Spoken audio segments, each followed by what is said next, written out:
لطف و لذت ہے۔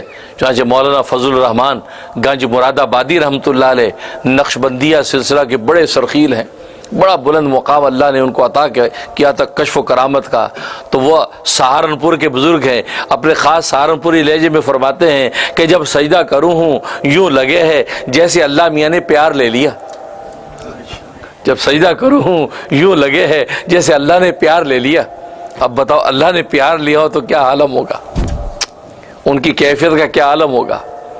آج ہمیں تو اس کیفیت کے محسوس کرنے کی بھی حس نہیں ہے۔ تبھی تو امام رومی فرماتے ہیں کہ آج ہمارے سامنے اللہ کا نام ہے تو خبر نہیں، لیکن حقیقت یہ ہے فرمایا کہ میری زبان سے جب اللہ کا لفظ نکلتا ہے تو بال بال شہد کے دریا ہو جاتے ہیں۔ کیوں نہ ہو کہ جس اللہ نے شہد میں مٹھاس رکھی ہے اس کے اپنے نام میں مٹھاس نہیں ہوگی؟ شہد کا لفظ بولتے منہ میٹھا ہو جاتا ہے، تو جس اللہ نے اس میں مٹھاس رکھی اس کا نام لیتے منہ میٹھا کیوں نہیں ہوتا؟ اس لیے نہیں ہوتا ہمیں اس سے تعلق نہیں ہے۔ جب تعلق ہوتا ہے تو پھر وہی عالم ہوتا ہے جو امام رومی کا ہے، فرمایا جب اللہ کا لفظ جب زبان سے نکلتا ہے تو بال بال شہد کے دریا ہو جاتے ہیں۔ تو حقیقت ہے، فرمایا سجدے میں گروں ہوں یوں لگے ہے جیسے اللہ بھی نے پیار لے لیا۔ تو الصلاۃ معراج المومن، تو نماز دیکھو پوری کائنات میں تقسیم ہے۔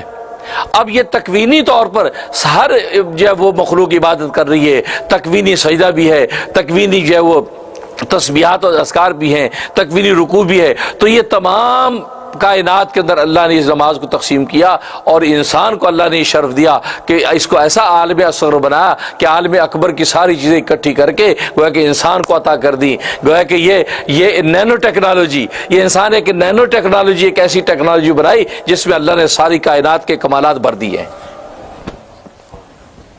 تو یہ ہے، اس لیے انسان کو عالم اصغر کہتے ہیں۔ یہ پورا عالم اس کے اندر ہے 5-6 فٹ کا، لیکن پورا عالم اس میں اندر گھومتا ہے۔ اس میں جمادات بھی ہیں، نباتات بھی ہیں، حیوانات بھی ہیں، سب کچھ، اب ملائکہ کے اوصاف بھی ہیں، سب کچھ اللہ نے اس انسان کے اندر بند کر دی۔